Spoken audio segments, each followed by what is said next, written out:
Today, our fight for survival begins.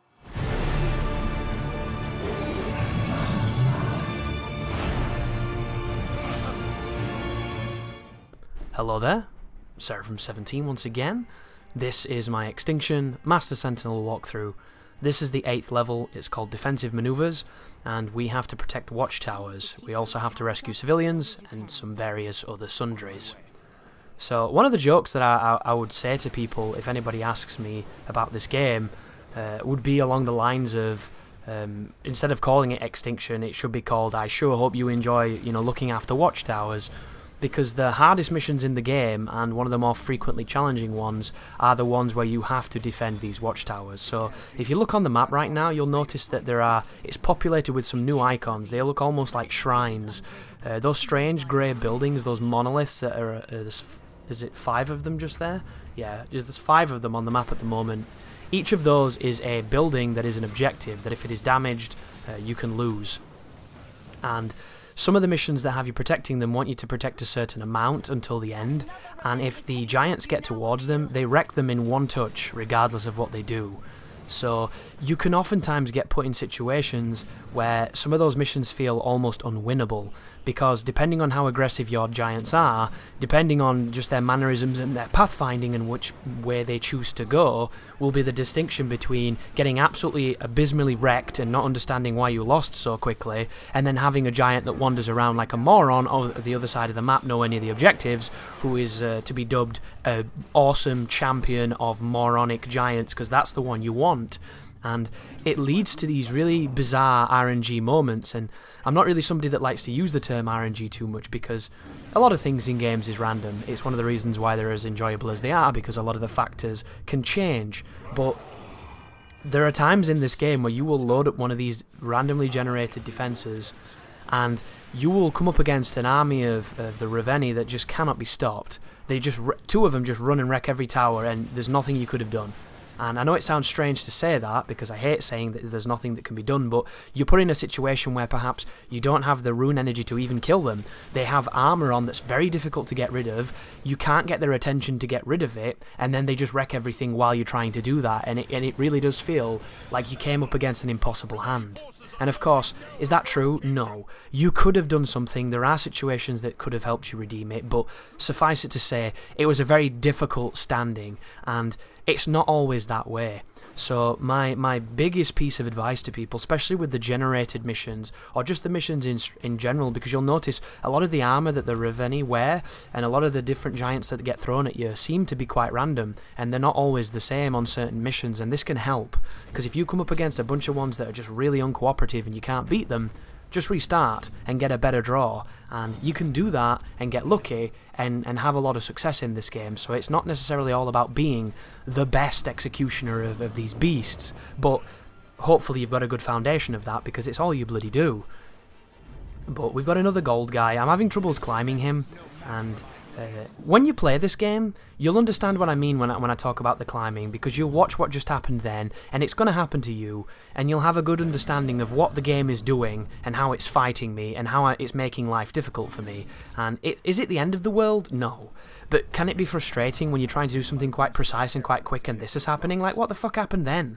I'm trying to aim at a padlock on his neck, and I'm going through his geometry. Like, and now he won't even climb his back. Like, what the fuck is going on, you know? You don't control the climbing at all. It's really bizarre. It's just strange, and I end up using the grappling hook just then to get on his arm, and I'm waiting for the auto climb to do its job, and it's not doing it, and then we get up and we can sever the padlock. But that was what, 10 to 15 seconds of time that I'm wasting? Can you imagine if there was another giant wrecking the town while that's happening? It feels like the game fights you, and it's one of the worst aspects of Extinction. It does these few things, and some of the things that it does do are not done very well. And I don't say that to be overly negative, and I don't say that to completely shit on the game, because I think 99% of the time the movement works pretty much okay for what it is, but there's always those moments where you feel like your guy is a drunk Altair. Like, you feel like those old Assassin's Creed games, where all you want to do is run forward and he's on a fucking roof. And it becomes very, very taxing on a game that wants you to do things very quickly. But I get slapped there by the giant, and I survive it with a shred of life, which is nice to see. This is interesting too. Do you see those rocky cliffs that I just glide towards then, and I didn't get anything and I fell down? He doesn't automatically climb those rocks. The pieces of wood on them, you have to touch the pieces of wood. If you don't, he doesn't automatically climb them.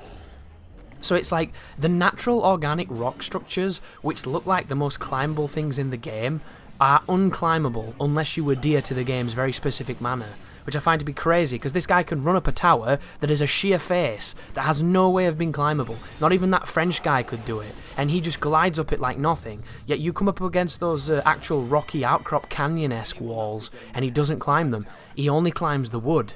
It's such a strange little gimmick. And I suppose it leads me to a bit of the movement that you might not have understood, which I should explain since we're quite early in this walkthrough. So the movement in this game has a couple of skillful features in it, which I do like, and then of course it has a few automatic features, which I really dislike. The first one is using the grapple hook, the whip. Your character has a whip. Whenever you see the RB bump that you see just there on the jewel on the back of his leg, whenever you see that right bumper icon, it means if you press the button, you will whip up to it like this is, you know, Arkham City. And it's really useful against certain guys like this. Some of the giants that don't have the pockets on the back of their belt, those little, like, I don't even know what they are, like little fanny packs, if they don't have that, climbing them can be quite difficult without chopping their leg off. However, if they have gauntlets that are golden with the embedded jade jewel, you can grapple onto that. And similarly, the giants who use bone armor, one of the biggest weaknesses of the bone armor is that it enables you to climb it by hooking it, which is really, really useful. And you can also use the hook to grapple buildings and get momentum and to make your traversal a little bit quicker. So it's definitely worth using because it's really good that way.